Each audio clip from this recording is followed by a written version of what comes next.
धर्म क्या है? धर्म की व्याख्या क्या है? इस बात का निर्णय कौन करता है? हे मधुसूदन, वो कौन है जो धर्म का विधान बनाते हैं? हे अर्जुन, हर प्राणी अपने धर्म का विधान स्वयं बनाता है। मैं समझा नहीं केशव। देखो पार्थ, धर्म का जो विधान किसी दूसरे ने बनाया हो, वो तुम्हारा धर्म नहीं हो सकता। तुम्हारा धर्म वही है जिसे तुमने स्वयं बनाया हो, जिसे तुम्हारी आत्मा ने स्वीकार किया हो। धर्म व्यक्तिगत चीज है जिसका फैसला व्यक्ति को स्वयं करना पड़ता है। मैं अब भी नहीं समझा केशव। देखो पार्थ, मैं एक उदाहरण देकर समझाता हूं। किसी के गांव पर डाकू हमला करके गांव की लड़कियों का अपहरण कर रहे हैं।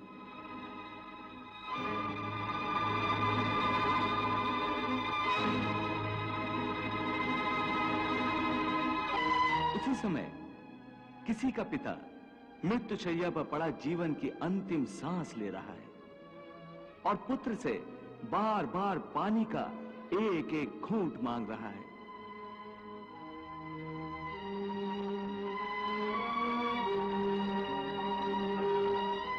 उस समय उस व्यक्ति का क्या धर्म है? वो मरते हुए पिता के कंठ में अंतिम समय गंगा जल की बूंद बूंद टपकाता हुआ अपने पुत्र धर्म का पालन करे, या उसके गांव की लड़कियों पर जो संकट आ गया है उनकी रक्षा के लिए तलवार उठाकर उन डाकुओं का मुकाबला करे और आवश्यक हो तो जान भी देकर अपने गांव की इज्जत बचाए।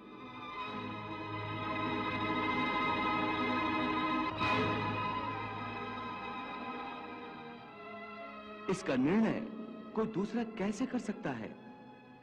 इसको धर्म का दोराहा या धर्म संकट भी कहते हैं। ऐसी परिस्थिति में वो व्यक्ति क्या करे? उसका फैसला कोई बाहर वाला नहीं कर सकता। यह निर्णय उसी को लेना होता है कि उस समय उसका प्रथम धर्म क्या है। उस समय उसकी आत्मा जो आवाज दे वही उसका धर्म है। इसलिए हे अर्जुन, हर प्राणी का धर्म व्यक्तिगत होता है। अपने अपने कर्म का सबके लिए विधान, जग में कर्म प्रधान है, जग है कर्म प्रधान, जग है कर्म प्रधान।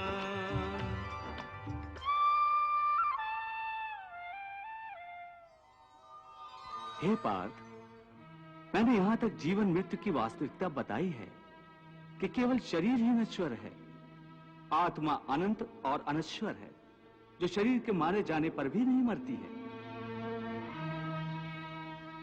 न जायते मृते वा कदाचिन, नायं भूत्वा भविता वा न भूयः, अजो नित्यः शाश्वतो अयं पुराणो, न हन्यते हन्यमाने शरीरे।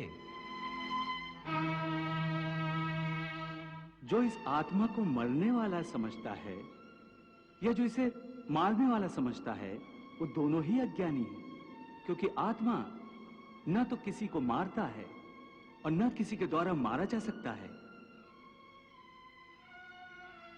इसलिए किसी के मरने या मारने का शोक किए बिना तू अपना कर्तव्य कर। तेरा धर्म युद्ध करना है। तू अपना धर्म समझकर युद्ध कर।